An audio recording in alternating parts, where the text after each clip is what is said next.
Bruxelles, je t'aime. Tu m'as fait manquer. Bruxelles, je t'aime, Bruxelles, je t'aime. T'es ma préférée. Bruxelles, je t'aime, Bruxelles, je t'aime. Bonjour et bienvenue dans Bruxelles, je t'aime, l'émission hebdomadaire qui décortique tout ce que vous allez adorer ou détester de la politique européenne. Je suis Maya Delabaume, merci de nous avoir rejoints. Alors au programme cette semaine, la France a fait récemment la une des journaux partout en Europe et dans le monde entier. Depuis que Marine Le Pen, figure de l'extrême droite française, a été reconnue coupable de détournement de fonds et interdite de participer à toute future élection, les réactions ont été vives. Pour certains, y compris le président américain Donald Trump et le vice-président J.D. Vance, sa condamnation est une chasse aux sorcières menée par les gauchistes européens. Pour d'autres, c'est l'application pure et simple de la règle du droit. Nous explorons les réactions à Bruxelles et ce que cela signifie pour la France et pour l'Union européenne. Et de Berne à la Barbade, de New Delhi à l'Ouzbékistan, la présidente de la Commission européenne a déjà visité des dizaines de pays cette année. Alors son plan, établir de nouvelles amitiés gagnant-gagnant pour ne pas trop dépendre des États-Unis de Trump avec lesquels, on l'aura compris, les relations sont difficiles. Alors nous jetterons donc un coup d'œil à la direction que prennent ces nouvelles alliances avec une question en toile de fond. Bruxelles pourrait-elle perdre ses repères moraux dans cette quête effrénée de survie? Alors pour discuter de ces sujets, j'ai le plaisir d'accueillir 3 députés européens. Alors Fabrice Leggeri, membre du Rassemblement national et du groupe des Patriotes. Bonjour Fabrice. Emma Rafovitz, membre du Parti socialiste en France et du groupe socialiste au Parlement européen. Bonjour. Bonjour Emma. Et Sandro Gozzi, membre du groupe centriste Renew Europe et du Modem en France. Bonjour Sandro. Alors, merci à vous 3 de nous avoir rejoints. Avant de vous entendre, écoutons d'abord pourquoi tout le monde parle de Marine Le Pen. On le regarde.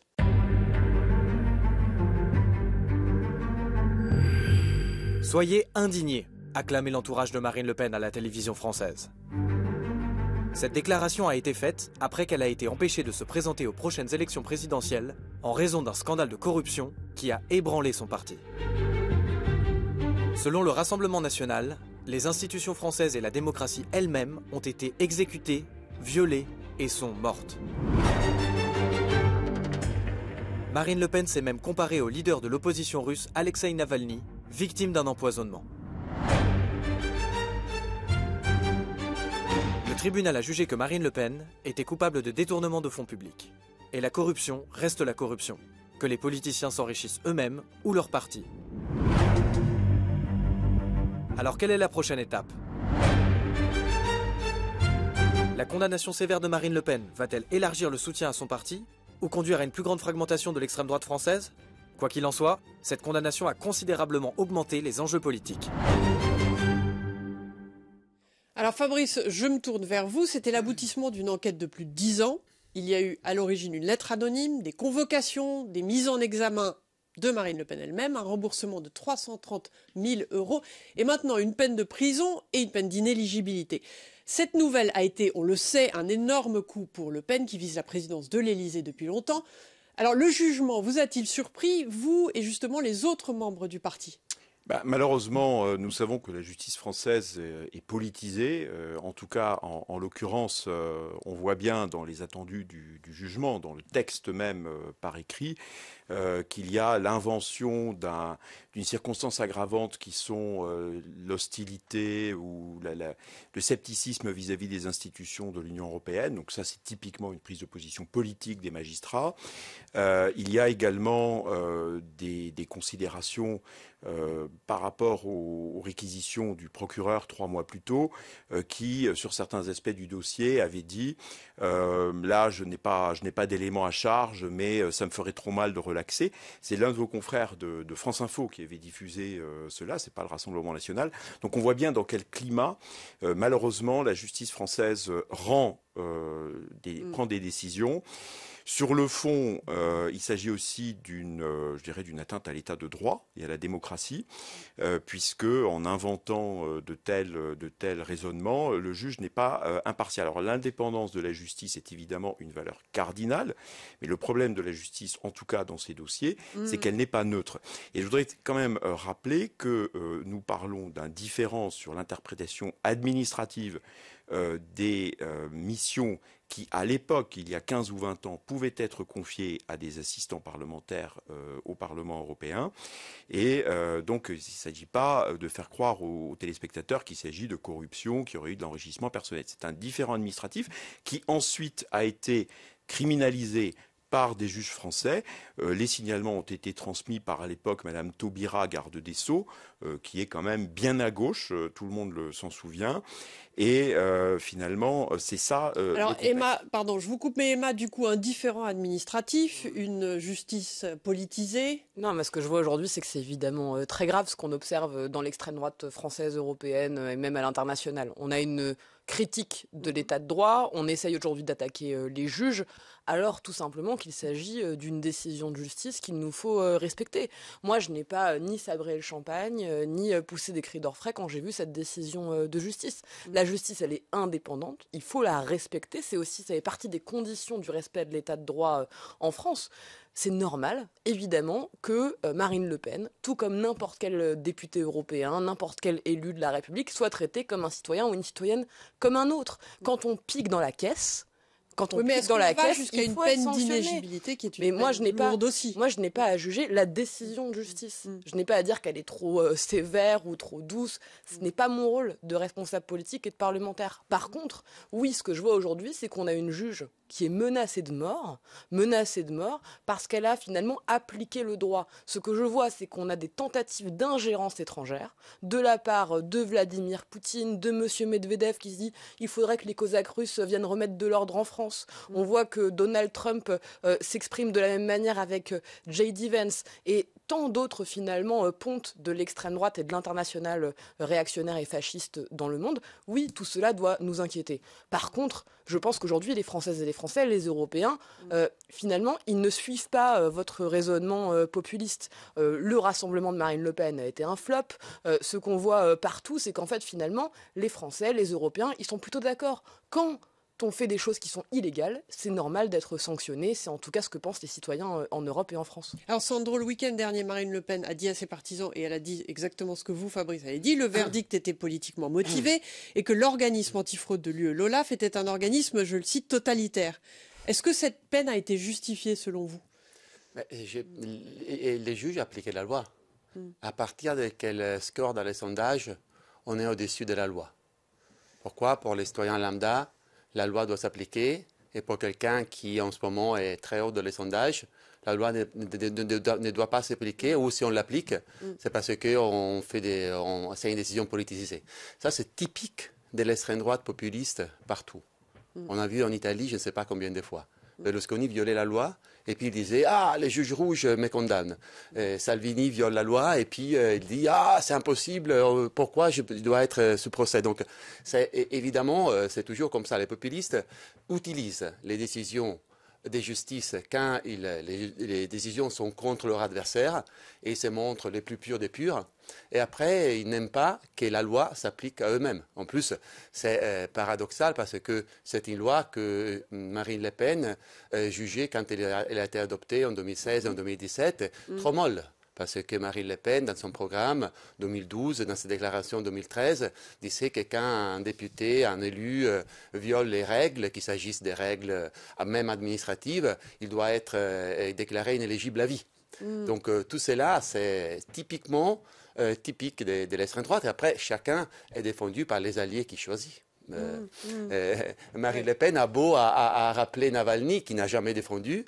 Elle est défendue par Medvedev, par Poutine, par Salvini, par Trump, etc. Chacun choisit ses alliés, et puis il est défendu par des gens qui n'ont aucune envie de respecter les fondamentaux de la démocratie, et c'est la séparation des pouvoirs. Fabrice, il parlait justement de Marine Le Pen, est-ce qu'elle disait sur l'excellence, sur le fait justement qu'il n'y ait pas d'impunité ? Alors, moi je dirais que Marine Le Pen n'a pas piqué dans la caisse, à la différence de députés européens socialistes avec le Qatargate. Bon, ça c'est une autre affaire.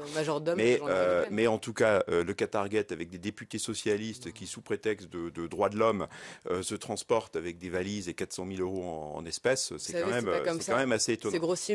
Alors, moi, ce que je voudrais dire, pour revenir au sujet du verdict contre Marine Le Pen, c'est que la peine d'inéligibilité en tant que telle qu'elle a été prononcée, est en fait interdit d'avoir un recours si l'appel n'a pas été programmé avant l'élection présidentielle française. Bon, il a fallu quand même le ministre, le garde des Sceaux, le ministre de la Justice à l'Assemblée nationale, s'est lui-même exprimé en disant qu'il espérait, je cite, que l'appel interjeté par Marine Le Pen soit programmé dans les délais les plus raisonnables possibles, ce qui est une façon de permettre enfin d'avoir un double degré de juridiction, parce que sinon, il faut bien que nos téléspectateurs comprennent, ça veut dire que s'il n'y avait pas eu, c'est-à-dire qu'au moment où le verdict est rendu, ce qui est dit à Marine Le Pen, c'est que de toute façon, elle ne pourra pas être éligible et que l'exécution temporaire de la peine d'inéligibilité, en pratique, signifie que tant que les juges n'ont pas décidé de programmer l'appel, eh bien, elle ne pourrait pas se présenter. Ce qui pose un problème institutionnel et démocratique. Je pense juste qu'en effet, ce qui est très compliqué pour M. Deggiri, et je le comprends, c'est qu'en fait, maintenant, vous êtes pris finalement devant les feux de la voiture que vous avez conduite pendant des années. Quand vous avez dit pendant des années qu'il fallait, et vous avez raison là-dessus, de l'exemplarité dans la vie politique, quand Mme Laure Lavalette a salué plusieurs fois des décisions de justice avec des exécutions provisoires de peine d'inéligibilité, eh bien, en effet, maintenant, vous êtes coincé. Parce que vous dites qu'il n'y a rien de qualifié, que c'est pas de l'enrichissement personnel. Enfin, on parle quand même du majordome de Jean-Marie Le Pen puis de Marine Le Pen payé par les contribuables européens. On parle du secrétaire, du garde du corps. On parle de Catherine Griset, fausse assistante parlementaire, qui siège d'ailleurs maintenant avec moi en commission culture au Parlement. Enfin, tout ça est gros. Moi, j'ai pas envie de rentrer dans les détails d'une affaire. Ce que je pense par contre, c'est qu'aujourd'hui, l'extrême droite, parce qu'elle est coincée, elle se met à tortiller et comme partout, elle tape sur qui ? Elle tape sur la justice, elle tape sur l'état de droit. Pourquoi ? Parce que depuis le début, mais depuis toujours, et vous l'avez très bien dit tout à l'heure, l'extrême droite, elle a un ennemi. Aujourd'hui, c'est l'état de droit. C'est l'état de droit et c'est la démocratie. Et la justice indépendante, eh bien, ça fait partie de ces piliers de la démocratie. Donc oui, il va falloir défendre aujourd'hui la justice et la démocratie. Moi, je ne suis pas là pour être l'avocate de l'exécution provisoire. Oui. Ça a été une loi passée par François Hollande, etc. D'autant plus, si je peux, je suis tout à fait d'accord. Oui, d'autant plus qu'il faut rappeler à ceux qui nous écoutent que cette loi, jusqu'à maintenant, a toujours été appliquée à tous les condamnés avec l'inéligibilité immédiate. Donc, ce n'est pas qu'on fait exception par les peines. On aurait fait exception par les peines si on n'avait pas appliqué l'inéligibilité. Mais dans tous les cas, c'est bien de voir si on peut même faire un appel accéléré. Comme ça, vous n'aurez plus d'excuses à attaquer la justice parce que vous aurez la possibilité, en appel, de défendre vos positions. Sans revenir dans la technique, mais quand même, cette loi française, en fait, elle a été votée, elle est entrée en vigueur en 2016. Or, les faits...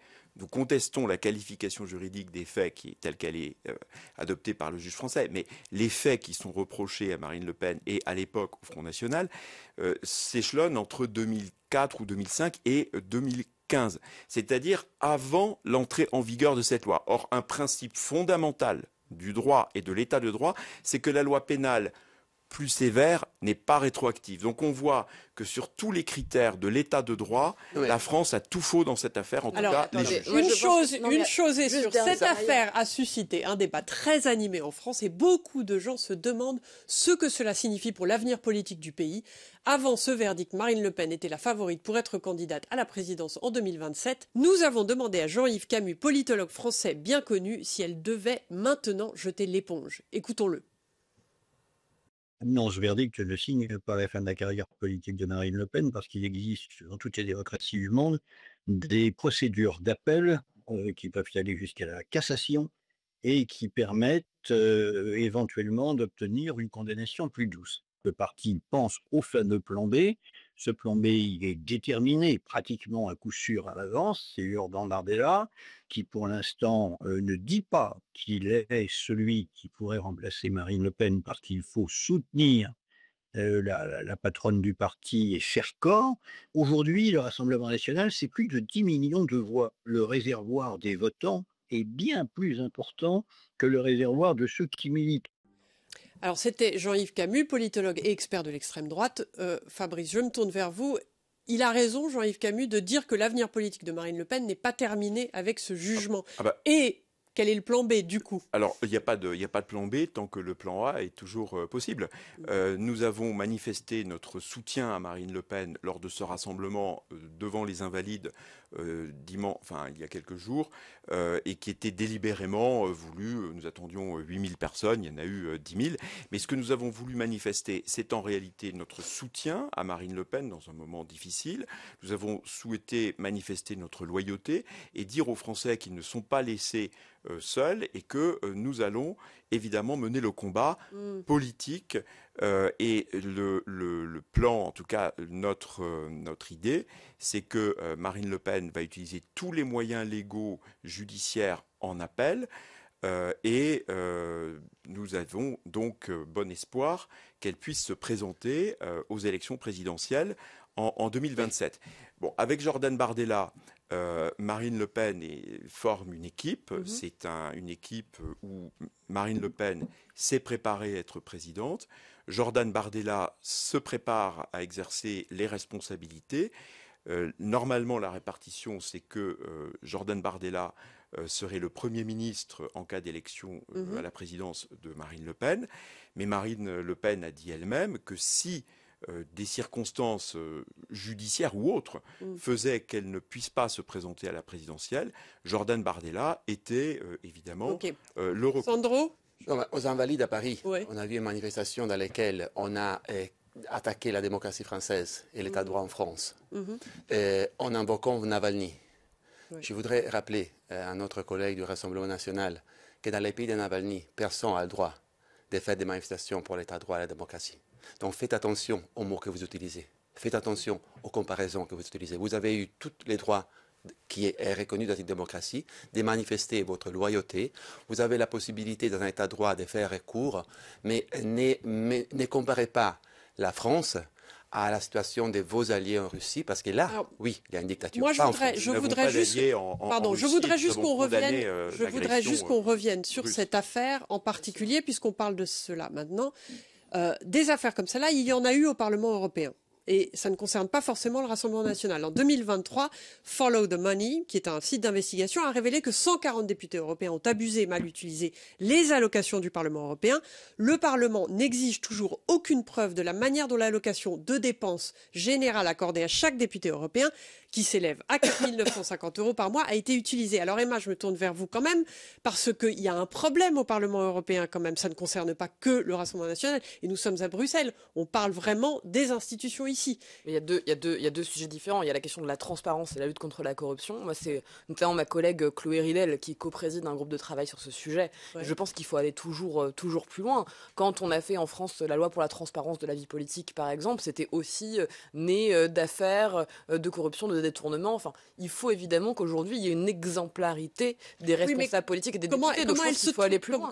Qu'est-ce qu'il faut faire pour cette exemplarité? Parce qu'on voit bien qu'il n'y a pas d'exemplarité. Il faut évidemment plus de transparence, plus de contrôle. Il faut que ces choses-là se mettent en place. Moi, en tout cas, j'y crois beaucoup. Mais en effet, il y a deux choses différentes. Il y a comment est-ce qu'on arrive à créer un système plus vertueux, et je pense qu'on est tous plutôt favorable, en tout cas dans le camp des démocrates, à ce que ce système plus vertueux existe au Parlement européen, mais aussi dans tous les pays membres de l'Union européenne. Et ensuite, excusez-moi, mais il y a quand même l'organisation d'une machine à cash par le clan Le Pen pendant des années et qui doit être fortement condamnée. Et je me permets quand même juste de le dire, parce que Sandro Gaudi a eu raison d'affirmer cela. Mais il y a des mouvements et des expressions complètement hallucinantes et indécentes. J'étais il y a quelques jours dans l'enceinte du Parlement européen à Strasbourg pour exiger la libération immédiate de Boualem Sansal des geôles de la dictature algérienne.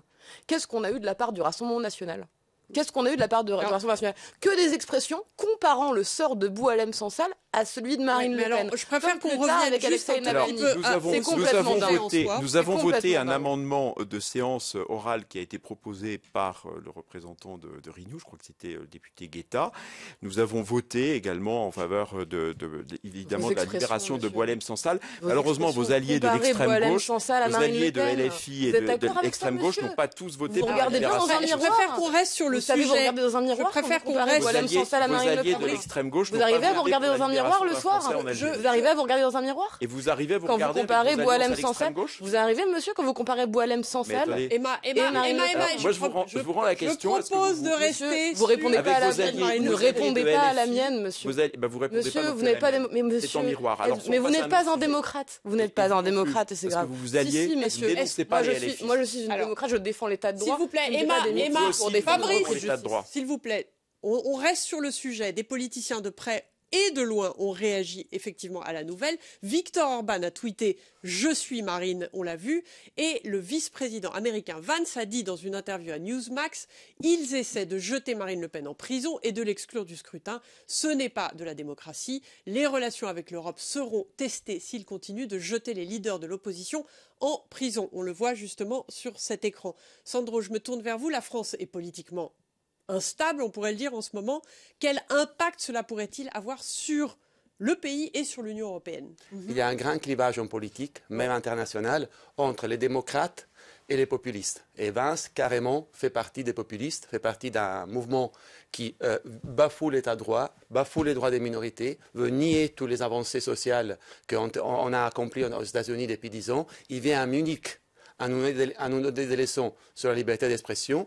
Et donc, je le disais encore une fois, chacun a les alliés pour lesquels il travaille. Vance est l'allié de Giorgia Meloni, post-fasciste italienne qui est en train d'essayer de réduire les droits à l'avortement, de contrôler les services publics italiens. Il est l'allié de Viktor Orban, qui n'est pas exactement un exemple d'état de droit. Et à Budapest, on ne peut pas manifester pour les Gay Pride, vous savez, alors que vous, en France, vous pouvez bien sûr manifester pour Le Pen. Ça, c'est la question. Donc, je crois qu'aujourd'hui, il faut comprendre qu'il y a une internationale des réactionnaires, une internationale des nationalistes, et qu'il y a des alliés des Américains à l'intérieur de l'Union européenne, comme le Rassemblement national, comme Orban, qui essaye de l'intérieur d'affaiblir l'Union européenne. Et c'est ça la question politique qui doit nous intéresser le plus. Affaiblit l'Union européenne, c'est sur cette note que nous pouvons clore cette discussion.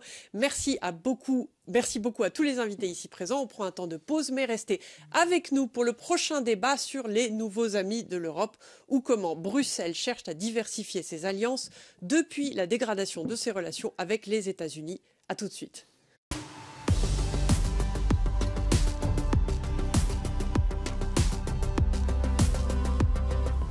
Heureuse de vous retrouver sur le plateau de Bruxelles Je t'aime avec nos invités ici présents.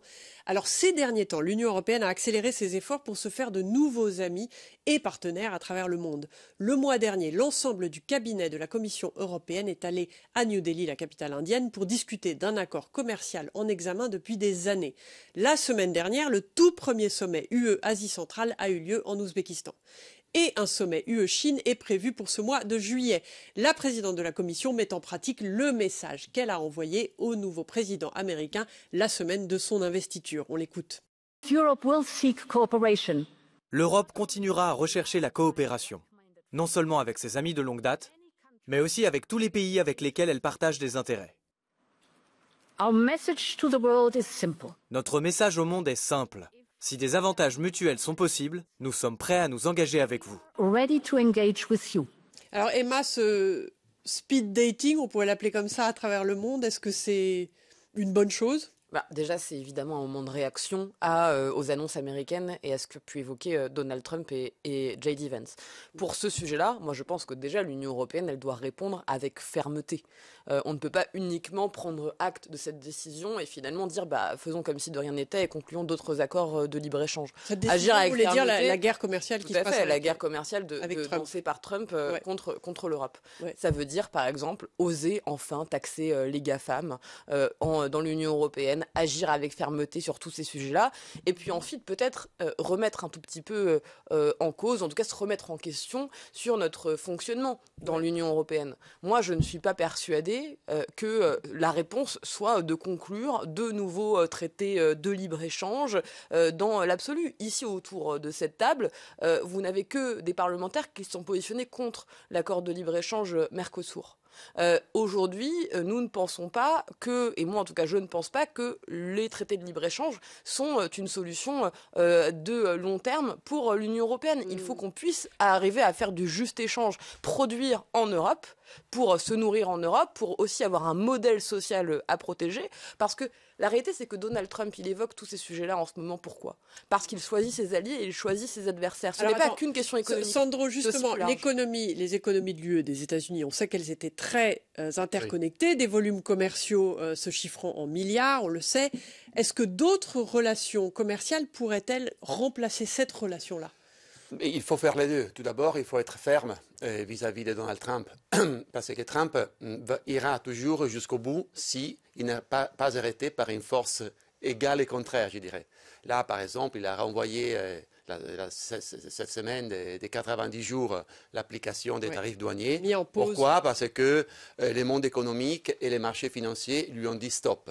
Et je crois aussi parce qu'il commence à se rendre compte, même s'il refuse de négocier avec l'Union européenne, que l'Union européenne est le seul interlocuteur possible pour les États-Unis, parce que là, on a une politique commerciale pleinement intégrée, on parle avec voix unique, on est le principal marché au monde, et donc on doit défendre nos intérêts en faisant valoir nos forces et nos atouts. Après, je crois qu'en même temps, il faut voir comment diversifier nos relations commerciales avec des accords justes.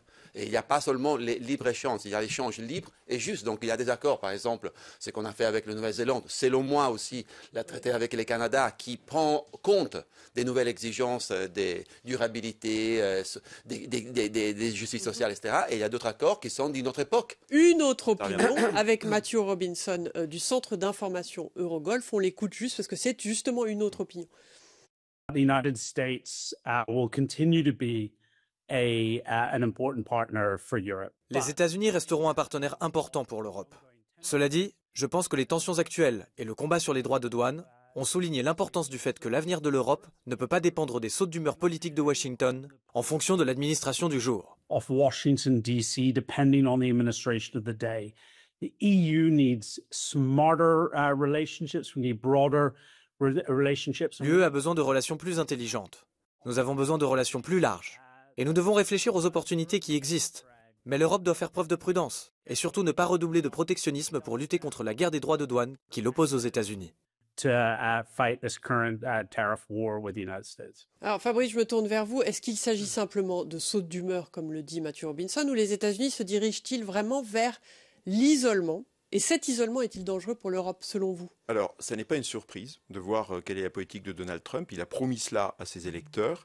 Et donc, ce qui aurait été utile, c'est que les institutions européennes et le gouvernement français anticipent depuis plusieurs mois quelle pourrait être la réponse commerciale, économique de l'Union européenne. C'est difficile d'anticiper à ce stade vu ce qui se passe en ce moment. En tout cas, ce n'est pas une surprise de voir comment agit Donald Trump.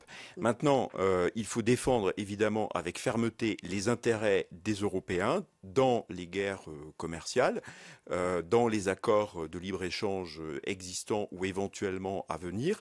Notre position, c'est que l'intérêt premier doit être celui des économies européennes, l'intérêt des Français et des Européens. Et c'est aussi, s'il y a des conclusions de nouveaux accords avec d'autres zones économiques dans le monde, que l'on puisse avoir des accords justes, c'est-à-dire qu'on puisse se comparer en termes de droits sociaux, en termes de conditions environnementales, de conditions sanitaires. Par exemple, c'est la raison pour laquelle nous sommes contre le Mercosur, et je crois que tous les parlementaires, tous les collègues présents sur le plateau ont voté contre, parce que le Mercosur ne répond pas à cette question. Mais nous sommes aussi, au Rassemblement national et dans le groupe des Patriotes, favorables à réindustrialiser, à produire dans l'Union européenne, pour avoir une capacité à nouveau de production industrielle, de production agricole pour notre souveraineté alimentaire. C'est essentiel pour maintenir une capacité et un avenir à nos propres habitants. Je comprends bien, vous êtes là-dessus, vous êtes plutôt en accord, il me semblait. Moi, je pense aujourd'hui surtout qu'il faut voir la séquence qu'on est en train de traverser, effectivement, comme une épreuve, mais aussi comme une opportunité pour une nouvelle étape de la construction européenne. Une étape pour la souveraineté européenne.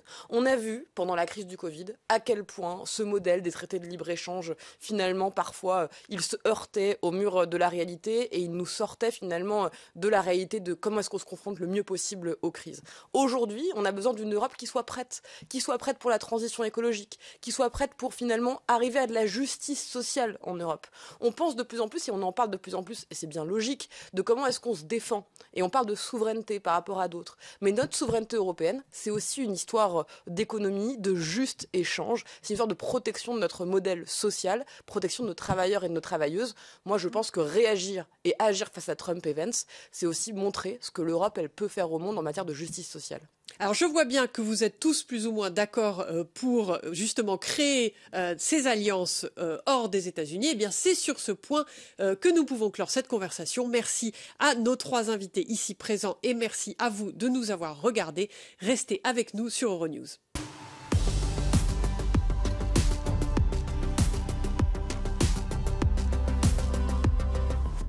Heureuse de vous retrouver sur le plateau de Bruxelles Je t'aime avec nos invités Fabrice Leggeri, membre du Rassemblement national et du groupe des Patriotes, Emma Rafovitz, membre du Parti socialiste en France et du groupe socialiste au Parlement européen, et Sandro Gozzi du groupe centriste Renew Europe et du Modem en France. Eh bien, encore une semaine intense avec chaque jour des gros titres dans les journaux qui nous rapportent l'impact que les droits de douane de Trump auront sur divers secteurs de notre vie. Et l'un de ceux que nous avons voulu examiner de plus près est le secteur du vin en Europe, qui traverse une très mauvaise passe. Pour comprendre à quel point cela va mal, nous avons parlé à Thierry Lejeune de la cave bruxelloise Gudule, qui est aussi le premier vinificateur bruxellois. On l'écoute. D'une manière générale, le secteur vinicole souffre très fort. Et donc, les difficultés, c'est une difficulté de vente actuellement. Le marché est en berne. Il y a une baisse profonde de la consommation. En France, on parle de chiffres de l'ordre de moins 70% de consommation sur les 30 dernières années. Donc, c'est énorme. Et donc, ça veut dire que les pays gros producteurs comme la France dépendent très fort de l'export. La baisse de la consommation, elle est due à des politiques, entre autres, à des politiques hygiénistes où on met l'opprobre sur la consommation d'alcool à travers le vin, mais en poussant les vins sans alcool, on est en train en fait de changer l'addiction, parce qu'il faut savoir que ces vins essentiellement industrialisés, ils sont généralement bourrés de sucre. Alors c'était Thierry Lejeune qui souligne ce qui est en jeu pour son industrie. Fabrice, c'est un gros problème, cette chute de consommation évidemment pour les Français. Alors, il y a une chute de consommation, je dirais, structurelle qui s'explique par des changements de pratiques. Le commerçant interrogé parle de pratiques hygiénistes. Bon, je ne sais pas ce qu'il faut mettre derrière. En tout cas, la réalité, c'est qu'il est possible d'avoir une consommation de vin raisonnable, conforme à la santé publique, et évidemment contre l'ivresse, ça va de soi. Mais le vin, c'est un produit de qualité, c'est un produit qui est lié à la culture, pas seulement française, mais en Italie, dans d'autres pays européens. Le vin fait partie d'un mode de vie, d'un mode de convivialité. La viticulture fait aussi partie de nos paysages. Je voyais par exemple des viticulteurs dans la région de Sancerre il y a quelques jours qui m'expliquaient comment ils améliorent à la fois le paysage mais aussi la qualité du vin. Il y a peut-être des critiques qui ont été faites par rapport au sulfite. En tout cas, ce qu'il faut, c'est que les politiques mises en place soient également favorables à l'agriculture de manière générale. Sandro, la Commission européenne a proposé une nouvelle initiative pour promouvoir le vin sans alcool, pour exploiter ce marché d'exportation qui, on le sait, devrait croître de plusieurs milliards dans les années à venir. Est-ce que c'est une bonne chose selon vous ? C'est une des solutions. Je crois que la vraie solution, c'est construire tout d'abord un véritable marché unique du vin. Aujourd'hui, nos producteurs ont encore trop d'obstacles. Différence dans les étiquetages, différence dans les labels, complexité de la gestion de la TVA, difficulté pour les producteurs et surtout pour les petits producteurs d'avoir des ventes directes. Et donc, il faut utiliser les marchés uniques, donc éliminer les obstacles, essayer d'avoir une approche beaucoup plus commune pour faciliter la vente, le commerce du vin, et ce qui irait à l'avantage notamment des petits producteurs. Nous devons aussi nous projeter vers l'avenir. Par exemple, en Italie, qu'est-ce qu'on commence à faire ? On renonce au arrachage massif et on se concentre sur des cépages qui sont plus résilients par rapport au changement climatique et à l'adaptation climatique. Donc, l'idée aussi d'une production de vins durables est importante. Et puis, il y a un marché international sur lequel nous devons avoir une stratégie plus commune. Ouais. Il est clair qu'il y aura toujours des concurrences à l'intérieur de la France, entre la France et l'Italie, etc. Mais une approche de promotion du vin commune européenne pour aller chercher les nouveaux marchés internationaux, c'est absolument nécessaire. Alors, il y a en fait une baisse de la consommation d'alcool depuis les années 1980. À cette époque, une moyenne de 12,7 litres d'alcool pur était consommée par personne et par an. Cela a diminué de façon constante et aujourd'hui, pour la première fois, nous avons moins de 10 litres, soit 9,8 litres. On le voit sur ce graphique à l'écran. Emma, quelles en sont les raisons selon vous? Est-ce que c'est culturel, économique ou lié à la santé? Il y en a évidemment plein et il n'y a jamais tous les causes sont souvent multiples. Dans l'absolu, d'ailleurs, le fait que la consommation d'alcool baisse par citoyen, c'est pas forcément une mauvaise nouvelle pour la santé, pour plein de choses. Le sujet, c'est comment est-ce qu'on arrive à faire en sorte que pour ceux qui consomment, ils consomment mieux et ils consomment des produits aussi qui viennent de nos terroirs, de finalement ce que nous produisons en Europe de plus beau. Et le vin, en effet, ça fait partie de cet art de vivre. Alors on pourrait dire à la française, mais on a raison de dire à l'européenne, parce que je pense que c'est complètement extensible à l'Italie. Mais c'est vrai que ça fait partie de ces choses-là où aujourd'hui, ça fait partie de notre culture. Et je pense qu'il faut l'assumer, c'est notre patrimoine. Et du coup, le vin sans alcool, vous en pensez quoi? Je pense que c'est une boisson marketée comme elle peut exister, mais je pense que l'appellation vin, en tout cas, elle désigne une production, une industrie d'une certaine manière, une culture qui, pour moi, n'est pas tout à fait la même chose. Mais d'ailleurs, je pense que c'est de la fausse polémique. Aujourd'hui, ce qui se passe pour nos agriculteurs, pour le secteur vitivinicole de manière générale, c'est qu'ils sont confrontés à plusieurs problèmes. La surproduction de certains cépages, et donc il faut qu'on arrive à faciliter les annonces de la Commission font dans ce sens-là, les aides à l'arrachage. Il faut qu'on les aide aussi à s'adapter au changement climatique. Et ce qui a été aujourd'hui annoncé, de faire monter le plafond de 50 à 80% des aides européennes pour tous les processus d'adaptation au changement climatique, je crois, vont dans le bon sens. Par contre, il va falloir être très vigilant. Parce qu'aujourd'hui, c'est un secteur qui, pour nous, est stratégique. Il faut rappeler que, quand même, la production viticole, nous, en Europe, on représente 60% de la production au monde. On est les premiers, on est les meilleurs. Donc maintenant, il faut le rester. Donc ce que je pense, c'est qu'il va falloir qu'on fasse très attention, garder cette espèce d'exception qui existe en Europe de protection de ce secteur. Et par exemple, être très vigilant sur le fait que le secteur vitivinicole ne tombe pas dans, par exemple, l'aide à l'hectare, comme ça peut exister sur la PAC. Il faut écouter le secteur, il faut l'accompagner vers la transition écologique, accompagner aussi de nouvelles formations, de nouvelles personnes à pouvoir s'installer. Enfin, on a des problématiques qui sont à la fois très communes au reste de l'agriculture, et en même temps très singulières. Et je pense que, par exemple, on a des parlementaires très très au fait du sujet. Je pense notamment à Éric Sargiacomo, qui est mon collègue de la délégation française socialiste, qui co-préside l'intergroupe sur le vin, les spiritueux.